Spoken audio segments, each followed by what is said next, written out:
Para comprender las decisiones del Ministerio de Finanzas Públicas sobre la solicitud de ampliación presupuestaria y la propuesta para el 2025, se realizó una entrevista con el economista y docente universitario Paul Boteo. La entrevista tuvo lugar en la mesa de análisis a las 8:45. Durante la conversación, Boteo explicó cómo se invierten los impuestos y detalló el proceso de elaboración del presupuesto de ingresos y egresos del Estado. Esto es la continuación de un proceso que hemos visto desde hace algunos meses, en donde básicamente el Ejecutivo está perdiendo esas alianzas que tenía con el Congreso. Inició con un fuerte apoyo en el Congreso, con una coalición que parecía que iba a estar dispuesta a colaborar con el Ejecutivo en diversos temas. Sin embargo, conforme han pasado el tiempo, han venido perdiendo ese apoyo y han tenido derrotas consecutivas, podríamos decir, en el Congreso.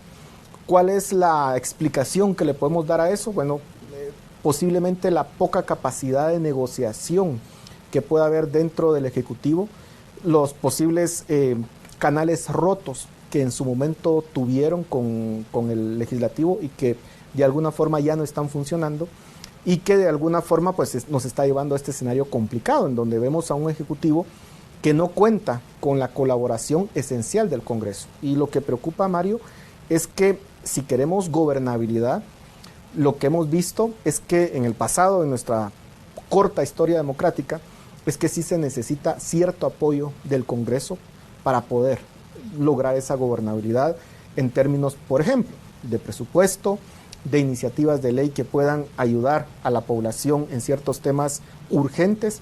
Y si no se logra esos mecanismos de negociación, creo que podemos esperar pues años complicados para la gobernabilidad del país.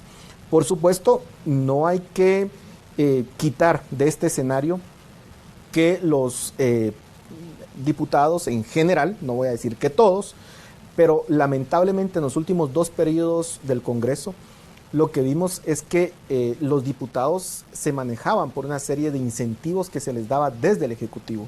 Y lamentablemente no mirábamos una agenda de país, una agenda ideológica, una agenda que pudiera estar en función de ciertos objetivos para el país, sino más bien para ciertas coyunturas específicas, y que parecía que lo que se hacía era básicamente distribuir el presupuesto dentro de estos diputados para lograr una buena voluntad.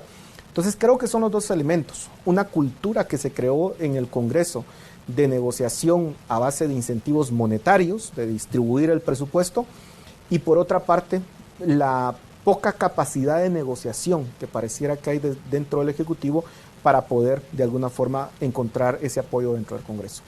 Una de las quejas más recurrentes de los funcionarios del Ejecutivo ha sido que no cuentan con los recursos suficientes para ejecutar su plan de gobierno y cumplir con sus promesas de campaña. Capacidad de negociación que ha tenido el Ejecutivo en torno a tener algún interlocutor entre Ejecutivo y el Congreso de la República.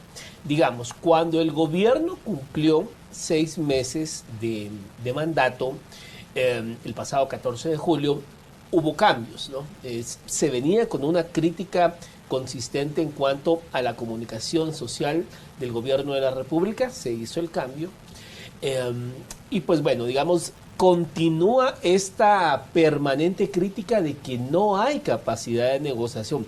Tuvo el Ejecutivo que haber hecho algo al cumplir, digamos, esos 6 meses, y que pues bueno, se hizo un cambio en donde había una crítica, pero pareciera que no se ha atendido este tema de que no hay un interlocutor o algún negociador, entendido negociación política válida entre el Ejecutivo y el Congreso. Es que creo que el punto es que no se ha comprendido que en una democracia hay que negociar. Muchas veces en Guatemala, digamos, en nuestra escasa cultura democrática, las negociaciones que se hicieron en el pasado, pues ya sabemos de qué naturaleza fueron. Se negociaban negocios, presupuesto, eso era. Ahora tenemos que iniciar una nueva época en la cual lo que se está negociando son proyectos de país. Y es válido, por ejemplo, en la negociación en el Congreso, hablar con los diputados y decir, a ver, ¿qué proyectos quieres para tu comunidad? Porque los diputados juegan, además del rol de legislar, pues esa conexión con las comunidades. Y negociar esos proyectos que se puedan llevar al interior. ¿Por qué?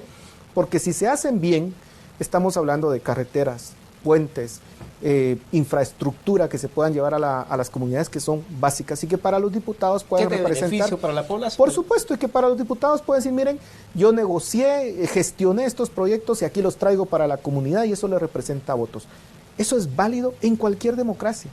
Y en ese tono es que creo que se tienen que dar las negociaciones dentro del Congreso, pero tiene que ser en un ambiente de apertura total para la población, que sea diferente a lo que se vivió en el pasado y que como población también entendamos que estas negociaciones son necesarias e indispensables en una democracia como la que tenemos. ¿Cuál es el escenario hoy en día? Un ejecutivo que no tiene la fuerza en el Congreso. Eso lo vivieron los dos gobiernos anteriores. Lamentablemente el camino que tomaron fue, como insisto, la repartición y la negociación opaca. ¿Cuál es el camino que se tiene que plantear acá? Una negociación abierta, pero también requiere que el Ejecutivo se baje de alguna forma de esa torre de marfil que pareciera querer estar y que de alguna forma ha representado ciertos resquemores dentro del Congreso y ciertas quejas de que, bueno, el Ejecutivo tampoco está dispuesto a negociar en esos términos. Lo que necesitamos es madurez política, creo yo, Mario. En menos de un mes, el organismo ejecutivo debe enviar al Congreso de la República la propuesta de presupuesto para el 2025. Se conoce extraoficialmente que superaría los 148.000 millones de quetzales, es decir, un 27% más que el actual. Tal como mencionabas, ha habido una seguidilla de derrotas políticas del Ejecutivo en el Congreso de la República y pues bueno, uno esperaría que pues la primera, digamos, el estado de calamidad aquel por los incendios forestales, el gobierno estaba terminándose de acomodar, mes de marzo, la segunda, la tercera, o sea, ya la cuarta, las luces empiezan a encender de emergencia, o sea, yo quisiera pensar que alguien ahí adentro tiene que decir, perdón que lo diga así coloquialmente, miren jóvenes, es que ya es la cuarta derrota, aquí tenemos que hacer algo. ¿Habrá esa voz que diga eso?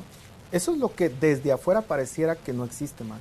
Y es lo que preocupa, creo yo, dentro del equipo del Ejecutivo, que pareciera que no se está dispuesto a ser autocrítico y a decir algo estamos haciendo mal. Y que la responsabilidad que tienen es que este país logre esa gobernabilidad y quienes tienen esa responsabilidad son ellos. Y lo tienen que liderar, tienen que encontrar soluciones.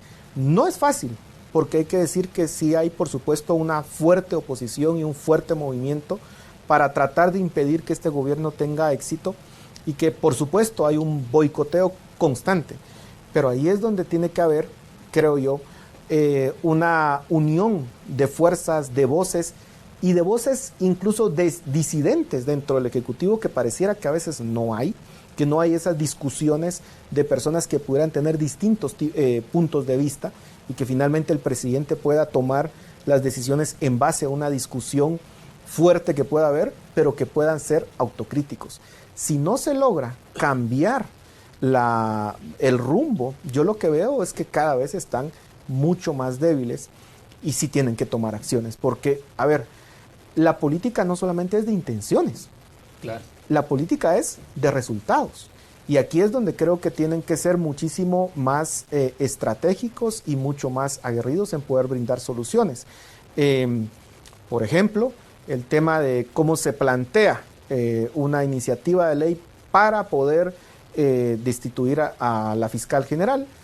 Se plantea sin ningún tipo de apoyo, al parecer, y llegan pues muy mal, salen muy mal de esa iniciativa. Y así una serie de cosas y de errores que han ido cometiendo que creo que les tiene que llamar la atención respecto a la forma en que están conduciendo este país. Para ver la entrevista completa con el economista y docente universitario Paul Boteo, puede visitar nuestra página de YouTube de Canal Antigua. Somos información, noticias a toda hora.